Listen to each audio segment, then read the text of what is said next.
Today is day 3 of our 3-part webinar about coronavirus, what it means for franchise brands. On day 1, we focused on our framework for recovery and growth. Day 2, yesterday, we had a great community conversation about actual tactics to implement. Today is going to be more of an open Q&A. We also have some guest speakers today, franchisors who are going to share their experiences with us.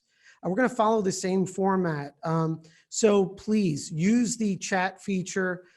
Your questions are critical. This is a community conversation. Also join the Franchise Growth Mastermind Facebook community.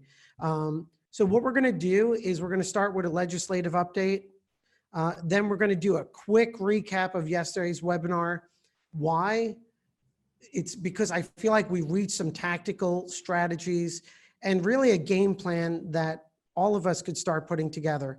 And then we're going to go into some more in-depth conversations with franchisors. Today, we're going to have Justin Waltz from Big Blue Swim Schools, and we're going to have Philippe Schram from Buffalo Wings and Rings. So again, community conversation, and we're going to get right into the legislative update. So I'd love to say on the legislative front that there's good news, but in my opinion, Congress and the president have not acted quick enough. The IFA is doing a great job of advocating on behalf of the franchise community. And just some quick updates. One, you're going to see states are extending timelines for FDD renewal applications. 2, it's my understanding is that the IFA has sent a letter to the Federal Trade Commission about issuing an extension at the federal level for the effectiveness of current FDDs. The Coronavirus Supplemental Appropriations Act, that passed, I think it was last week. That's important, although it's inadequate. That's important because it does provide funding to the Small Business Administration. I'm going to talk about that more in the next slide. The bad news, in my opinion, yesterday, President Trump signed into law the Families First Coronavirus Response Act. This takes effect, I believe, as of April 2nd of this year. I will tell you, it does nothing to help small business. It does nothing to help franchisors and franchisees. It does the opposite, unfortunately. What this legislation does is it extends paid sick leave and other benefits to employees for businesses that are under 500 employees, meaning this bill now imposes on restaurants and small businesses across the country additional obligations under a Family Paid Leave Act and other policies. So again, while we're all looking to protect our employees and our teams, and that's what good business owners do, when people are shutting their doors, now is not the time to add additional obligations on small business owners, restaurant owners, franchisors, franchisees. Now, so far there's no relief in terms of legislation that I've seen. What we do know is there's a third bill that will be proposed. I know the IFA is advocating for. This bill is focused on using Treasury-backed funds to provide benefits, loans, funding, potential extension or application of business interruption insurance for business owners. In theory, this coronavirus 3 relief bill, whatever form it is, would theoretically be the bill that small business owners are looking for. How long it takes to get drafted and through Congress, it could be a couple of weeks. So that's where I believe the IFA is advocating. That's where us as a franchise community need to stay focused. For business owners and for all of us, it needs to be addressed. So far we're seeing states extend deadlines for filing renewal applications. A letter is pending before the FTC to extend the federal deadline. The Families First Coronavirus Response Act, if you're a franchisor, if you're a small business owner, this is going to go into effect. It is not helping you, it just added more regulation and burdens. So you need to certainly speak with counsel about the implication there. What we're all going to look out for and what we all need to advocate for is a bill that has not yet been presented, We'll call it Corona 3 Relief Bill, the Coronavirus 3 Relief Bill. That's the one everyone needs to pay attention to. And I think the IFA is doing a great job advocating for it. We discussed this briefly yesterday. If you haven't gone there, go to the Disaster Loan Assistance website for the Small Business Administration. There's an online process to apply for disaster relief loans. What you'll see there, and a lot of this changed since yesterday's webinar, you could actually view state by state and county by county those local governors who declared a disaster to invoke SBA loan coverage. And that list has grown substantially since yesterday. In fact, after our webinar yesterday, I called the New Jersey governor's office as to why this hasn't happened yet, and it looks like it happened today. So take a look at the SBA site. If you're considering a loan, start the process now. I even told our team, why not just start this process? So take a look at that. Day 1 and 2, in my opinion, there was so much support provided by our overall community. And we've had discussions, and while there are people out there that say it may not be as bad as we expect, or we don't know the full implication, more and more it's looking like we're not even close to a peak infection rate. Questions will exist as to whether or not our cure is worse than the illness, meaning will the impact on our economy be much worse than potential exposure to the virus? We don't know, and we don't know how long short-term will be and when we're going to reach recovery. We do know we're going to go into recovery, and that's why we've developed a framework for recovery and growth, right? It's a really strategic planning process, short-term focus, intermediate, and long-term. And again, as we go along, these are things we're all going to be filling in and working toward. Yesterday's webinar was all about those defensive measures. And based on everyone's participation, I was surprised about how many things I took away from it and how many actionable steps. And so we're going to make this all available. Certainly it's on the deck. I'm not going to go into it in detail, but you know, as a recap from yesterday, at this short-term stage, it's brace for impact, defensive measures, and legal adjustments. And that includes everything from cash flow through looking for franchise exemptions to sign on and bring on board large, sophisticated franchisees.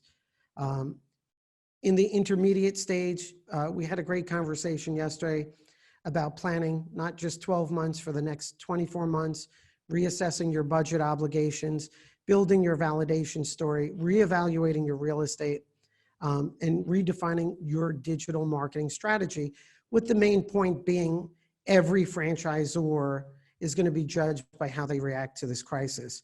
I think Nick brought up a good point, which I think is a good statement, which is, what's your website going to look like 12 months from now? Is there going to be a tab that says how we responded to coronavirus? And again, I'm getting ahead a little. We're going to put together some checklists also as you redefine and reevaluate your development strategy.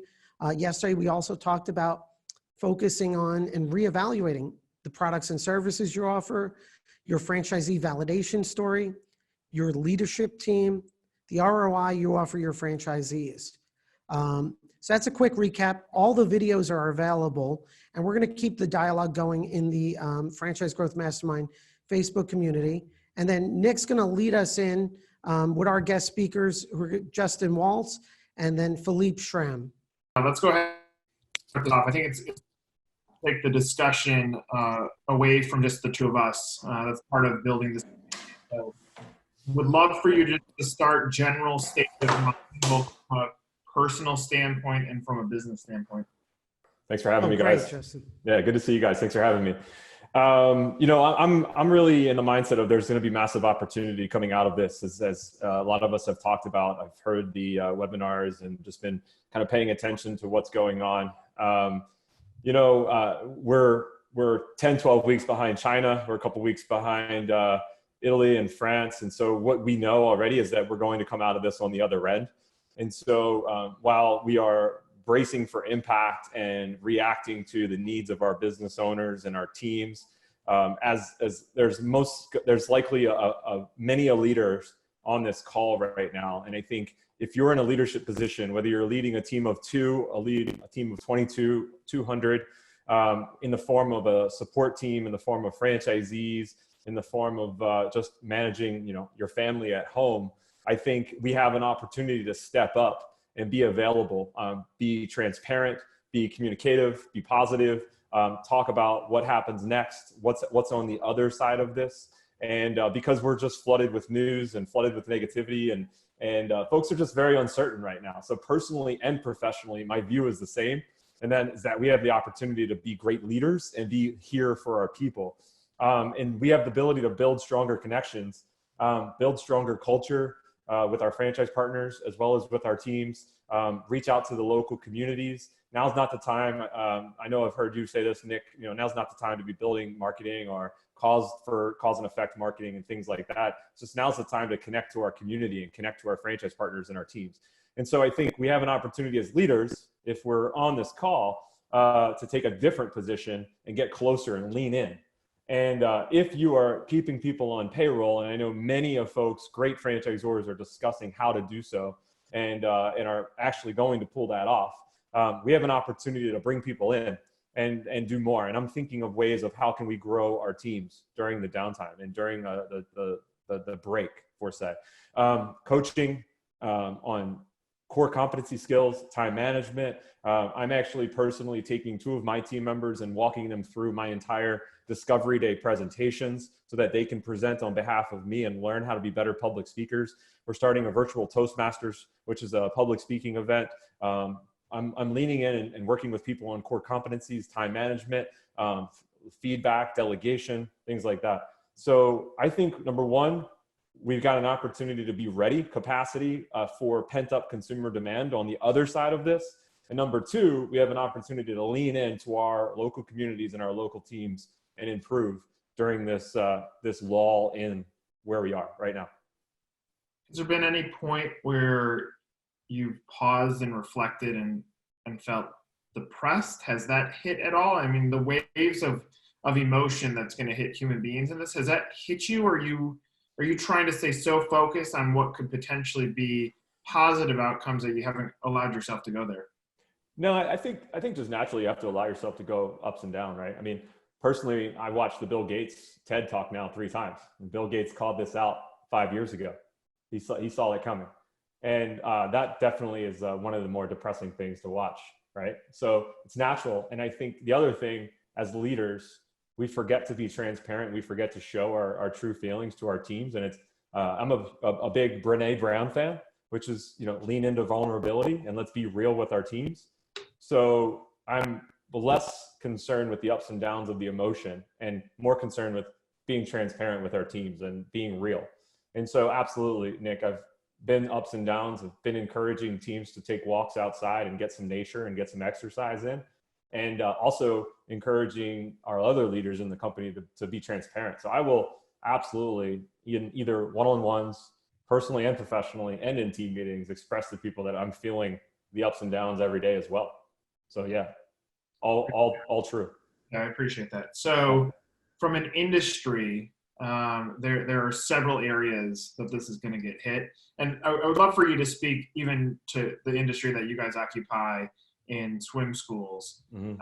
But industry specific, we have franchising, we have restaurant, we have hospitality, whatever it turns into. What kind of impact do you think this is going to have if you're predicting based on even just your pure experience from a career standpoint on what happens over the next several weeks? Yeah, obviously things are slowing down. So the hardest hit are going to be our hospitality employees. And that's something that we're going to be seeing day to day on how do we manage those folks, right? So I think from an industry perspective, royalty for deferment and rent relief and rent deferment are what's going to impact most franchisees. Now, royalty deferment is only 5 to 10% of the top line, but franchisors are likely going to have requests from franchisees asking for royalty deferment, and franchisors are going to have to determine how do we weather that and how do we keep payroll. Franchisees are going to have to discuss not paying rents and not paying bills, and that obviously is going to slow things down. And then we as franchisors are going to have to determine and coach our franchisees on how to make payroll or do we lay folks off, right? So from an industry perspective, to speak to kind of Charles's mindset, we're still bracing for impact. And I don't think we even can predict how deep this cut is going to be at the moment. But most of the franchisors that I've talked to and executives around the world are saying that this is this is 06, 07, crash scenarios, and a lot of people are pulling out their toolkits from back then. How do they brace for this, and how do they manage the crash 13 years ago? Justin, question that came from Mark at Lightbridge Academy. He said, Justin, as a franchisor, can you tell us what you've done as a franchisor to prepare for when your swim schools reopen, and what are you saying to your franchisees? Yeah, absolutely. So we're in the startup phase. So we're managing corporate store closures and then preparing our schools to open this year. But with both our corporate stores and our franchise stores, we're preparing our swim associates, which are our team members, to come back to full force. I mean, we think the pent up consumer demand is going to be pretty interesting. And we think that we're going to be almost busier than ever. So both from our industry, which is the child services and the school industry or after school activity, both our industry and other industries, the pent up consumer demand is going to be tremendous, and we're going to be ready for that. And we're saying the same thing to our franchisees. We also think from a franchising perspective, we think real estate is going to loosen even more, and there's going to be better real estate opportunities for experiential businesses. And large big box retailers and things like that, not franchise, but large big box retailers. We may even see a loosening of the belt on the real estate side as well. So with your brand being emerging, obviously you shut down the open schools that exist, and now you have a bulk of franchisees that have bought into the system. Are you sensing any panic? Are they seeing the same opportunity? Are you seeing them ask for support in any way? Because it's kind of a non-traditional situation that you guys are in. Yeah, it's a good point. So number one is we want to get in front of our franchisees as quickly as possible. So we did a state of the pools, emergency state of the pools call right away. We huddled as a team, and we got on the phone, actually video, and got in front of all of our franchisees. We had a 98% attendance rate from our franchise partners. So our engagement was tremendous. Our franchisees are, like Nick said, are in the opening processes and in the real estate search process. And so the biggest question that we got was, how does this impact real estate? How does it impact our real estate search? And our teams are equipped to do more being home, because we use the term trading paper, right? When it comes to doing real estate site selection and investigation. And our real estate brokers and landlords are all home right now. And we actually are seeing an increase in engagement, Nick, in process from real estate selection with brokers and landlords. So we're going full speed away and talking to landlords and talking to brokers about what happens afterwards and what opportunities. But both real estate brokers and our internal real estate team, they're at home right now, all working, if not harder than they were if they were driving around or meeting with landlords face to face. Maybe Justin, because I really do appreciate the insights that you're giving. Do you have advice, let's say, to a franchisor that might not be in a strong financial position right now, that is feeling stressed, and then secondly to that same franchisee who is open business, given that you've been in an operations role in this industry for quite some time, what would you tell them? What can you tell them in a situation like this? Yeah. Unfortunately, there's franchisors and franchisees that are all in varying cash positions, right? And so my personal mentality always been ask for the money before you need it. And obviously, I think credit is going to start tightening soon. And so appreciate Charles sharing the links for what's available. My immediate action is if you are not able to provide royalty deferment because you don't believe you can make payroll, is, I would personally be calling 20, 25 banks today and seeing what's available from a credit perspective, whether that's a line of credit or that's a loan, or worst case scenario, some sort of high interest on accounts payable. I believe, future royalties and accounts payables in the form of either franchise fees or other payments can be borrowed against. Some of those might not be the best, things for short term, but we're still reacting. We're still trying to figure this out. And I think if we can keep payroll going for our franchise team members, we're going to build a better team long term.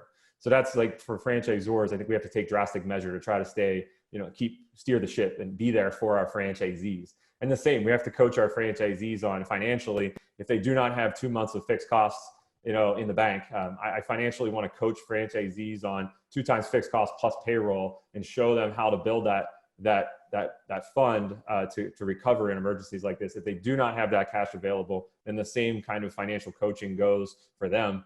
Go to the banks. Let's start thinking about options. Let's think about financially, how are we going to overcome the next 2-3 months? And then, but be there for the franchisees, just be there. I plan on, been on the phone all day with franchise partners, and I plan on doing wellness checks with every single franchisee in our system, just asking those hard questions. How are you doing? And what do you have available to yourself now? And how are you going to get through this? I think there's an incredible advice in just asking the question, how are you doing? And Totally. That's where all of this has to start, because the reality is this is hitting everybody almost equally. It's the first time that I've seen it in my life. So with that being said, the last question I want to ask you, and I've thought a lot about this to think, when have I seen something like this happen in my career or my life? But I'm curious on yours. Is there anything that feels close to what we can talk about 2008, but anything in your life or your career that you can use as a place of point of reference when thinking through this? The only other thing, and it's somber to bring it up, but I was in, Nick, you and I both do a lot of travel. So we've been in the travel industry as well a long time. So the only other thing I can think of is 9/11 and everything shut down. Literally, we stopped everything we were doing. And we came together and we were better afterwards as a society. And I know that we're going to get through it. And for the best people to talk to is the travel industry has felt this before. Was right after 9/11. Everything shut down in that industry, and that industry came back and even stronger and even better than before. So I see massive opportunity on the other end of this. Hey, Justin, for everyone who's listening, what you said to me struck me pretty hard earlier about leaning into vulnerability, right? Mm-hmm. And so whether someone here is franchisor, franchisee, supplier, broker, for you personally, as you reflect on that with Big Blue, what's an example when you use that term? Perfect example, the remote work environment. So my team has been remote, and I've been remote now for 3 years. I've been working with remote teams all around the country for a long time. Personally, I have a team of about 6 or 7 that report to me day to day, and I talk to every single day. And my team has a really strong remote work routine, but now spouses are home, kids are home. The remote work routine is not the same. So number one, if you've never done remote work before, it's stressful because it's a change of environment. Number two, my folks at home that were used to working 8 hours in a nice routine, they're disrupted. So the first thing that I did was lean into my team and go, this week is not going to be normal, and don't pressure yourself to actually be productive this week. Let's just walk through this week and let's see what the next couple of weeks are going to be like. But I told my entire team, it's okay to feel weird about this week. This week is not going to be productive. This is going to be the strangest week you've had in a long time. And so when I say lean into vulnerability, I say many of you are at the International Franchise Association, and Simon Sinek's main message has always been create a safe environment for your team and make your team feel safe and give them virtual hugs and be close to your team and let them know that this is a weird time and you don't have to feel normal.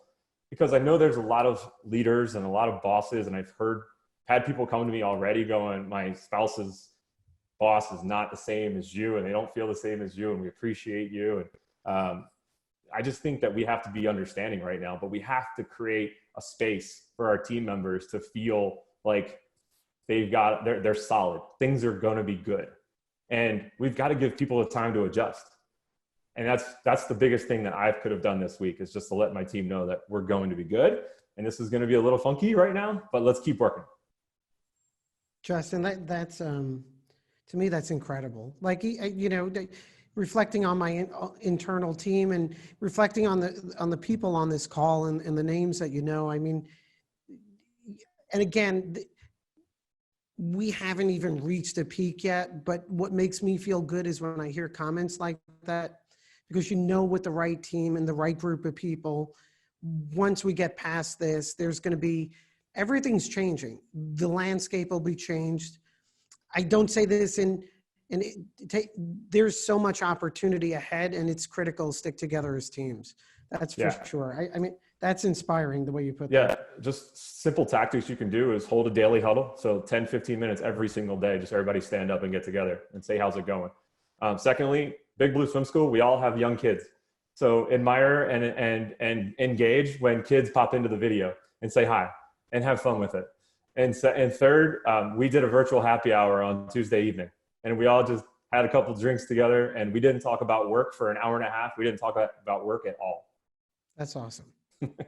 Nick, someone had a question about virtual happy hour or virtual discovery days. I don't know if you wanted to address that one.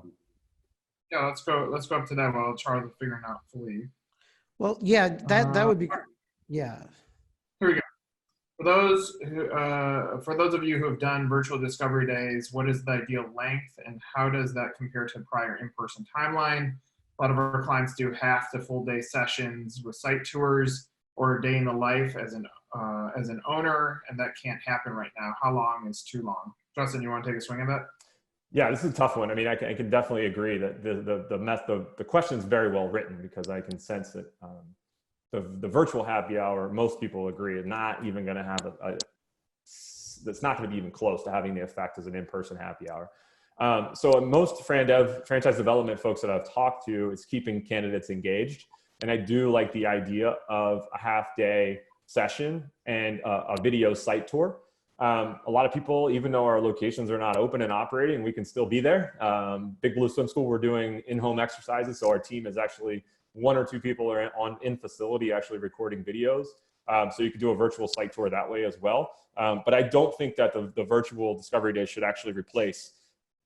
I think it should be a way to engage candidates. And I would say probably a half day is probably as long as you can keep people engaged, maybe just a couple of hours. Philippe, thanks for joining us as well. Would love same sort of questions. We'll start with the same sort of feedback. Before we start though, anybody that's watching, so that as we get to the end, both to Justin, Philippe, and myself and Charles, any questions at all that you have that's going through your head, please enter into the chat, and we'll make sure we address them before we sign off. So Philippe, why don't we start with you? What is your state of mind from a personal and business standpoint? What's going on through your head right now? So good afternoon to all the listeners. I want to say that I'm going to say similar things to what Justin has said. I think he shares some great insight about himself. So when there is a crisis, people look at leaders to see which message they are going to communicate and to convey. So on the point of vulnerability, I had a couple of days or a couple of hours of doubt, what should be exactly my role and in which state of mind I should be. So one thing that I did is that I went online and I started to read how great leaders behave themselves in a state of crisis. For example, there is a great leader, John Fitzgerald Kennedy. When he came on board, when he became president, his initiation speech almost changed the mindset of America. So it's very important as leader that we exhibit confidence, calm, that we are encouraging others, that we are gathering the crowd and towards the purpose of the company. And I'm making sure that all the time I have this mindset. For those who know me, Buffalo Wings and Ring is my company. I've been with it for 15 years, but it's also the dream of a lifetime. So it's extremely important that when our staff, our vendors, and our franchisees engage with the brand, they see very, very strong leaders. So this is today my state of mind. I appreciate that. And obviously you're extremely in tune with the restaurant industry, being in it, as well as the franchise industry. Just some general thoughts on what you're seeing, what you're predicting, best case, worst case scenarios, any insights that you have. So the restaurant industry is fairly wide. You have fast food that are very organized for pickup, side curb, drive-through, and you have the casual dining industry, which is more basing its business model on dining rooms that are, some are small and some are large. Right now with Buffalo Wings and Wings, we have large dining rooms. So some restaurants are more hit by the impact of the coronavirus than others. The thing which is a little bit surprising today, but it's part of the fact that the United States is very decentralized, is how the rules are not the same in the different states and cities and counties. So if you are asking me what I may see, and I don't have a crystal ball, so it's just Philip's opinion, I think that we are going to gear toward a more homogeneous situation so that we can slow down the propagation of the virus. I am a little bit surprised on the non-homogeneous situation of the United States, especially if I compare with other countries in Europe. But the point which is sure, people need to eat 2 or 3 times a day based on your eating habits. So beside grocery shopping, there is a big role to play by the restaurant service industry. Appreciate that. So one of our guests asked, what are your thoughts to help servers, excess managers who will be out of work, to help them keep optimistic and help with work opportunity? So yesterday my wife told me, well, we are going to support, our own companies. So let's go and carry out at Buffalo Wings and Wings. And we behave as a normal customer. We went through the process, and immediately I saw some opportunities of improvement. Carry out for us up to last week was only 10% of our business. So what I am saying, and this is a message of hope and to see opportunities, everybody needs to see what are the opportunities as the world is changing, to try to grab as much business as possible. If we do not deliver an outstanding service to the guest in the new environment, then we are going to continue to lose even furthermore. So everybody in his or her position need to analyze what he or she can do so that we grab market share in today's new environment. Do you feel like that same advice carries true to the franchisees? That this will be reflected back on the way that you support existing franchisees as something that's talked about in the future?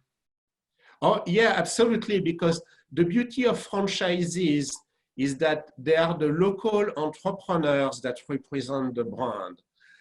And they are used to take, so I would call the brand can be compared to a box, and the better franchisees, those who are very successful, they know how to respect the guideline of the box, but they also know how to think and to behave outside of the box. So today, you need to be in compliance with the brand, and hopefully your franchisor is giving you clear guideline on what is changing, but the local franchisee need to see all the opportunities that are around him or her to work outside of the box. What is the sentiment that you're hearing from franchisees? Are they scared and nervous, and how do you even address that in a human standpoint? So yeah, the franchisees are very nervous because, and I'm going to use the word that we have been using a lot in this webinar. We are still bracing for impact. So their biggest concern today is how to make payroll. What we have advised them is to be completely on a cash preservation mode, and that they look at their entire P&L and where they can avoid expenses or delay expenses, and work with all the vendors with whom they have relationship. It's clear that our business model is going to change. So the vast majority of our franchisees are in localities where they can only do delivery and carry out. And it's very important for them to prepare to be the best player in their neighborhood and their community so that they can capture this business.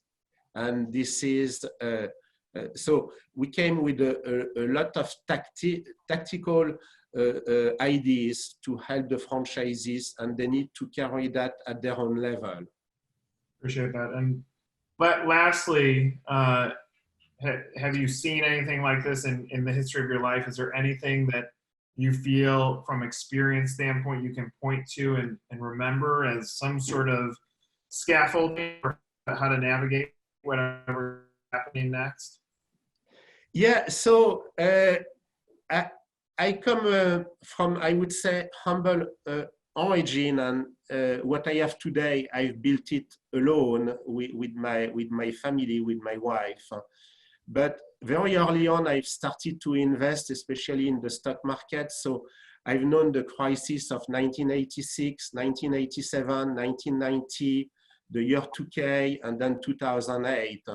And what I would encourage people is to look at who were the players that won after those crises. I still remember, and my comment is absolutely not going to be political, but I still remember in 1990 when Donald Trump had the net worth, which was about minus $9 billion. And he saw a homeless individual outside of his office, and he thought that that homeless individual was $9 billion wealthier than him. But he went back to the banks, he worked with his team, and by 1994, he was already positive of about $10 billion. So this is the kind of attitude and mindset that we need to have. So it's the first time at the helm of Buffalo Wings and Wings that I am facing a situation which is so much impacting the business, but having been personally with my own money through especially the stock market crisis, it's very important to keep your sanity and to have a positive attitude because there are a lot of opportunities to rebound. And so again, I encourage perhaps, there are tips on how you need to behave. The overload of information is something that can be devastating for some people's brain. The recommendation is listen to the media, perhaps half an hour, then you do what you do in your job, the tasks that have been assigned to you during this crisis. But then you need also to keep your sanity. If you have hobbies or outside activities, I think it's very important to keep them, because as the leader, you need to exalt that confidence. And you can only have that confidence if you have a very good brain and mindset, a very good brain and mindset, yes. I appreciate that.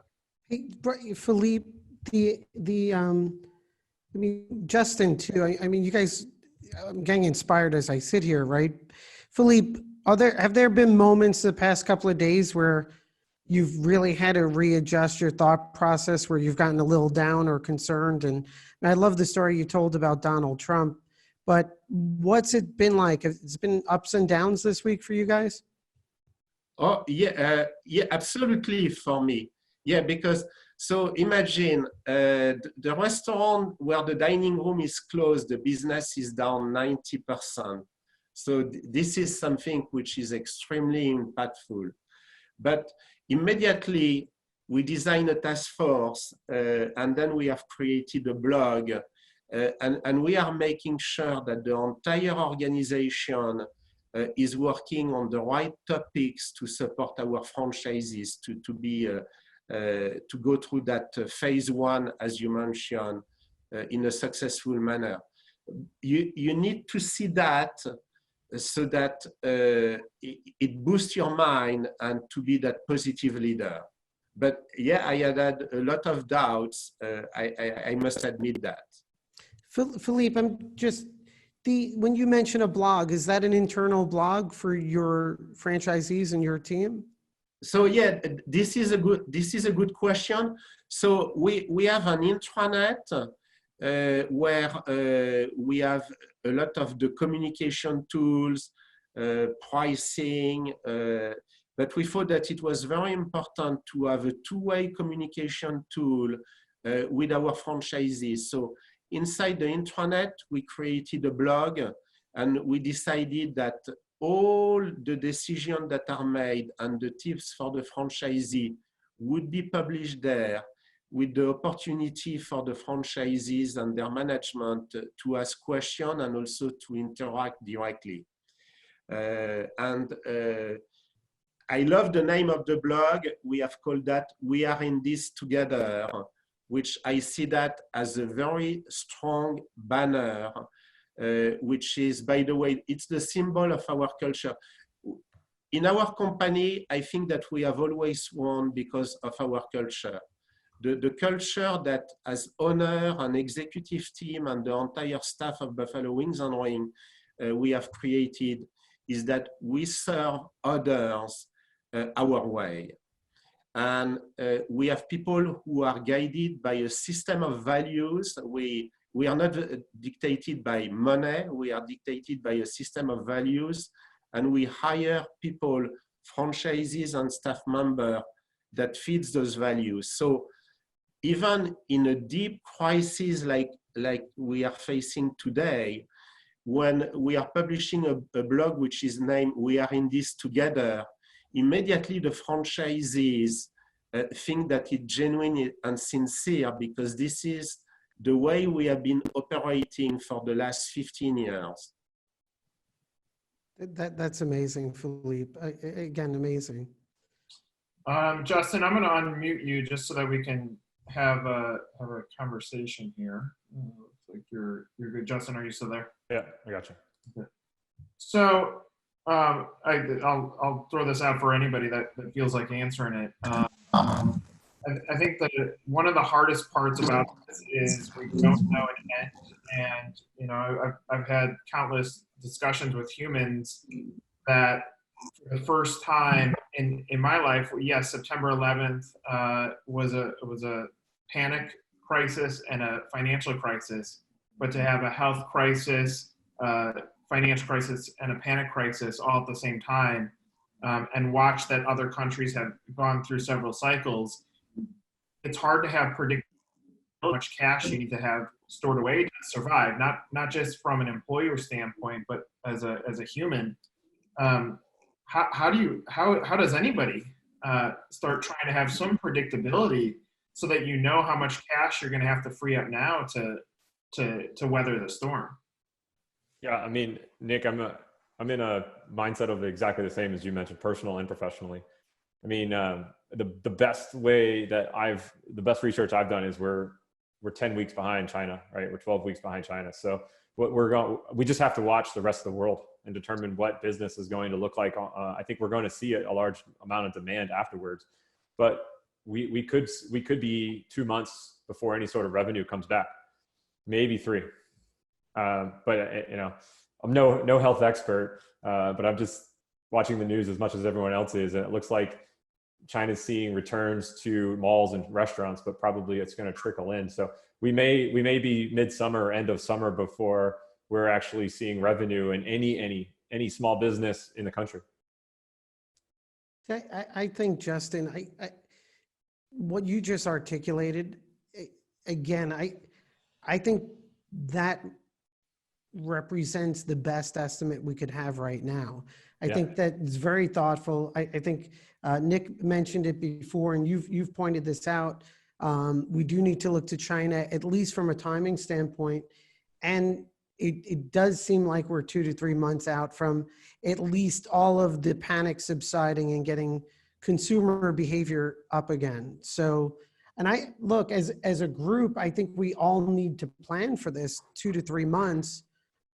But the impact on that cash flow for everyone has been significant. And, you know, Justin, Philippe, me personally, I've been very disappointed with the legislative response to this, because these, rather than imposing additional obligations on restaurants and business owners with sick leave, we really need to be getting funding out there.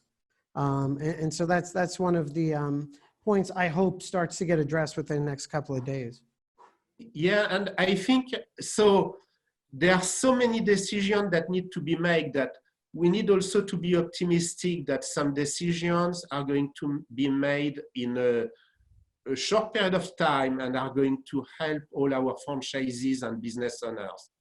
Because we can see, you know, if you look at the daily communication from the White House, everybody is trying to work in an accelerated manner to be able to make those decisions. Justin, Philippe, do you guys agree, though, that I guess the biggest impact right away would be availability of emergency loans for your franchisees? Anything from a cash flow perspective, absolutely. Right. Anything from a cash flow perspective, absolutely. I think if we can do anything for small business owners right now, it's keeping payroll active and supporting the employees of every single small business owner. Absolutely. Yeah. Yeah, and I agree as well. So, for example, we are making a few decisions. We were supposed to have the franchise conference in 3 months from now. We had not signed yet with the venue, so we have canceled it, and we are repurposing that money as a short-term fund to help the franchisees. But we will be waiting for a bigger initiative coming from various agencies and the government to be able to substitute that. I think today we are living day by day, but we need also to be optimistic that some good decisions are going to be made, because I think that everybody, so one thing that, you know, as you can hear with my accent, I was born in France. So France, one of the lessons learned of 2008 is that the government did not step in enough, and they lose a lot of employment, so a lot of jobs. So right now they're trying to do everything that they can to preserve the job and employment. And I think I have heard the same thing from our administration. So I don't think that they are going to let entire industry die. For example, we need to remember that in 2008, 2009, one of the industries in the United States that was the most severely impacted was automotive.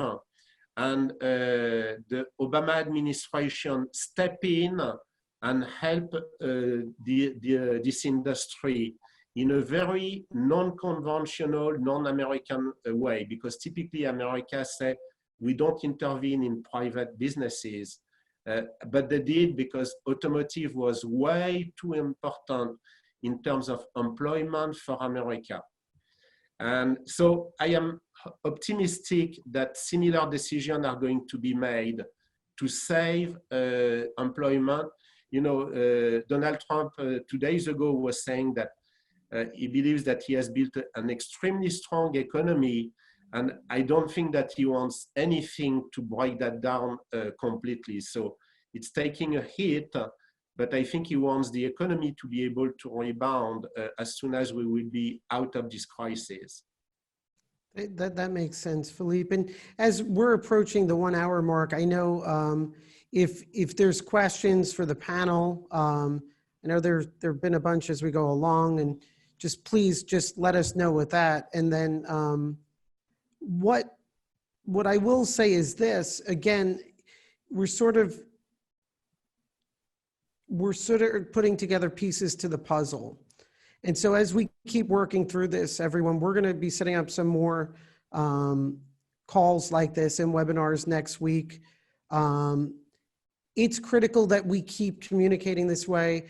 I will say we appreciate the feedback, but everyone on these calls have been contributing as much. We're going to start breaking down different elements to at least the strategic planning process as we all together put in pieces to the puzzle. And so we're going to be doing more of that. We'll be doing that more together on the Franchise Growth Mastermind Facebook community, upcoming webinars. And Nick, if you could just give some direction as to where we're going to be going next. Yeah, well, one, don't know. I mean, that's the truth. We're living in real time. So we're trying to, even Charles and I are trying to act in real time to give you guys the feedback that you need. We ran through these first two webinars trying to set the framework, and made the decision last minute that it can't just be our voices. And thankful to Phil and Justin for being able to hop on so quickly and say, let's include others in this voice. As we hit next week, we'll be sending out more communication. This has to continue, but it can't. Again, it can't be just this. We got to make this a broader discussion. And my belief is, right or wrong, as a public, we still haven't gripped what is going on. Blew my mind yesterday that people are flooding the beaches on Florida. I've had some people that I've chatted with that is like, yeah, everything's great. I don't know that our brains are sophisticated enough as a whole to grip how serious this is. But when you're talking about 90% less of sales in a restaurant, I mean, the new norm is now 10% of sales. That's insanity, and I don't know that us as humans have gripped this yet. Now, Okay. other side of it, there's certainly a ton of opportunity for those that can, their brain area, can show leadership, can be creative. There's going to be a lot of opportunity that comes out of a crisis, but there's so much unknown. Thus, for the next week, we'll send out communication, but we're gonna continue this, and for as many people that want to participate, we would welcome others. We'll have more experts on next week. But yeah, we're playing this in real time. Hey, Nick, if I could squeeze in one more question for Justin, Philippe. If you could unmute Justin too. The team at Franchise Broker Association, and I think this gets to your point, what you just mentioned is, guys, do you think franchisors will still be taking on new franchisees during this time? Will their franchise development department keep taking on new leads to go through the sales funnel? What are the chances franchisors will have time and manpower to move sales forward? What do you guys think about that? I happen to think it's maybe necessary. And if it's done honestly, what's your thoughts? Yeah, and Charles, I think that our franchise development teams are going to continue to have conversations about what the future of business looks like after, right? Obviously, I think if you had some folks that are in stage 4, stage 5, which is getting closer to final signing, you're going to see delays. Folks are just naturally going to say, well, I want to wait and see what happens. But I think for folks sitting at home looking around for opportunity and thinking about the future, especially, I think a lot of this also depends on the investment level of your particular brand. I think that if we have entrepreneurial minded folks looking for future opportunities, they're going to continue to look. So I think you may even see an opportunity to have those initial conversations with those stage 1, stage 2 franchise candidates that are just having, filling out web forms and having conversation about the opportunity. You may have that may not slow down, at least people looking for opportunity, especially as we get into 30 days, 45 days into the quarantine and people are bored at home. And you may have more entrepreneurial minded folks that are more positive, thinking about what I'm going to do or where do I want to invest afterwards. So I think franchise development teams should continue to steer the same path and will. Although if you had folks close to the finish line, maybe post discovery day, near signing, those might get delayed. And then, yeah, that's where I think we're headed. Justin, because we talked about yesterday, it's ironic, and especially I think you're correct about that 30-day period. Your prospect funnel may start filling up on the higher levels. You may get lower conversions as they come through the funnel cycle, but it's interesting, depending on the timing, this may be a time to be building up the top end of that funnel and communicating a sincere story with these people who are also scared. Yeah, I think franchise development teams should be looking to have huge fourth quarters. We should be looking to have big big discovery days in the third quarter of this year, and we should be looking to have big fourth quarter for this year. There's one other piece on there on that question that says what are some brands and categories of franchises that you think do well during this recession? I think the key word there is this. Because you take like haircuts, for instance, that have always historically said we are recession friendly. In this type of recession, where you're afraid of touch from other humans on your body, all of a sudden that changes some of the current standing that exists in traditionally recession-friendly businesses. So I believe that this is an unknown. There will be brand types that come out of this that are a new type of recession-friendly, but now the recession-friendly went from an even playing field to rigid. We still don't know what are the businesses that perform well here. I can say I have a friend who is a true conspiracy theorist. So he will say wacky things. And he said, you know what?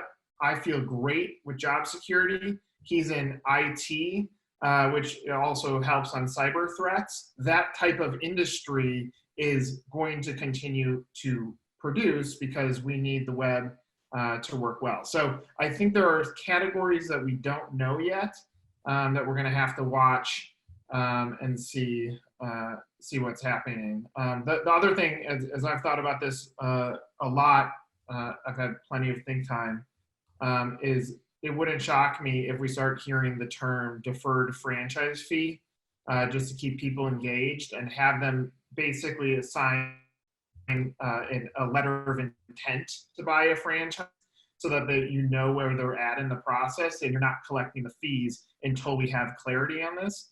There's going to be some things and uniqueness that comes out of this process. And lastly, what Charles said, now is the time to produce as much content that is positive around how you're positively impacting your franchisees and the franchisees, like I said yesterday, that have the right mentality, the right mindset that we're going to get through this. Use them as your brand heroes internally to help make others feel comfortable.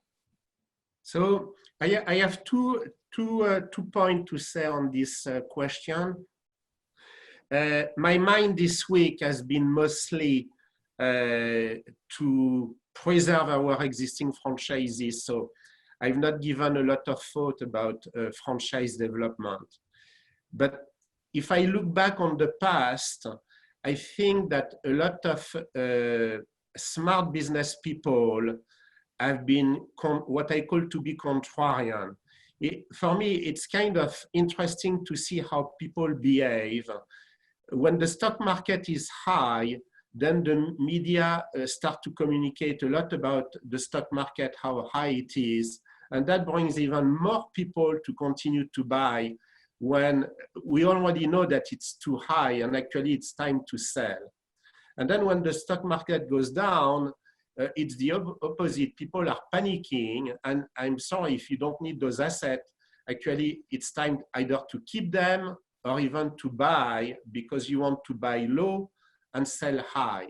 So our industry that are based on real estate, the best time to enter those kind of franchise system was in 2010, 11, 12, when real estate was plentiful and very inexpensive.